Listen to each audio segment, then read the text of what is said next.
Do not open the door at 3:33 a.m. The rule. There was one rule in my dorm. Never open the door if someone knocks at 3:33 a.m. At first, I thought it was just some old superstition. The seniors loved telling ghost stories to scare the new students, and I assumed this was just one of those tales. But then, I made a mistake.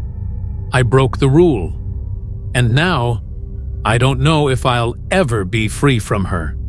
The first night, I had just moved into my dormitory, an old 4-story building that had been part of the university for decades.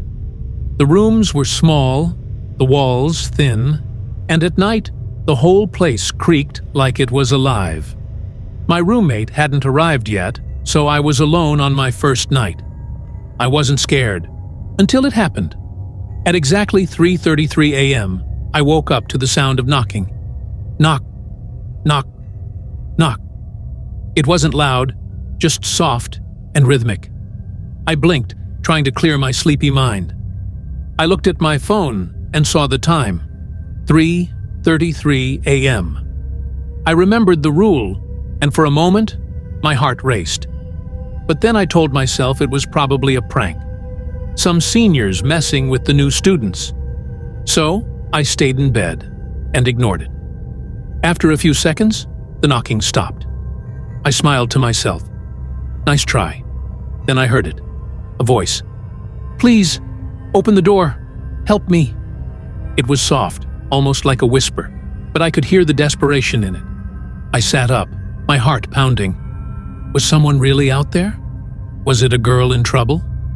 I hesitated. My mind screamed at me to follow the rule, but my curiosity won. I got up and walked to the door. Slowly, I placed my eye against the peephole. There was nothing there. The hallway was empty. I felt a chill run down my spine. Maybe I was just imagining things. I turned to go back to bed. Then the knocking started again. The second night. I told my friends about it the next day. They laughed and said I was probably just dreaming. But that night, it happened again. Knock, knock, knock. I didn't move. I didn't even breathe. Then, the voice came. Please, it's so cold. Let me in. This time, I felt something else. A presence. It wasn't just a voice.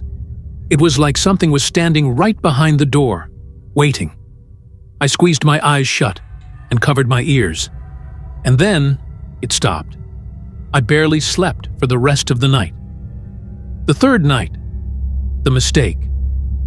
The next day, I asked one of the senior students, Demas, if he had ever heard of the 3:33 a.m. rule.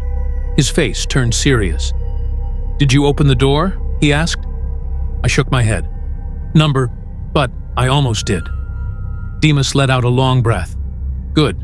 Never open it, no matter what you hear. Why? What happens if I do? Demas hesitated. No one knows. The ones who opened it.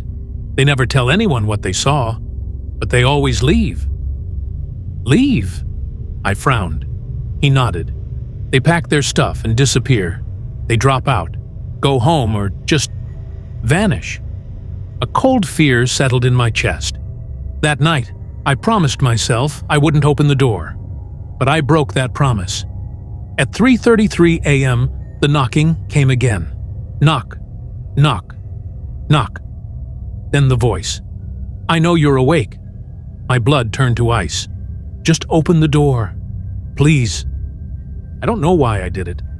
Maybe it was curiosity. Maybe it was fear. Or maybe she made me do it. With trembling hands, I reached for the doorknob, and I opened the door. The woman in the hallway. At first, I saw nothing. The hallway was empty. Then, slowly, she stepped into view. A woman. Her skin was pale, almost gray. Her eyes were completely black, like deep, endless voids.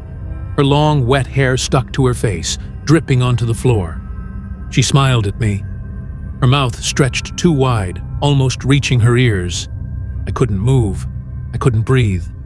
Then she whispered, "It's your turn now." and the lights went out. The aftermath.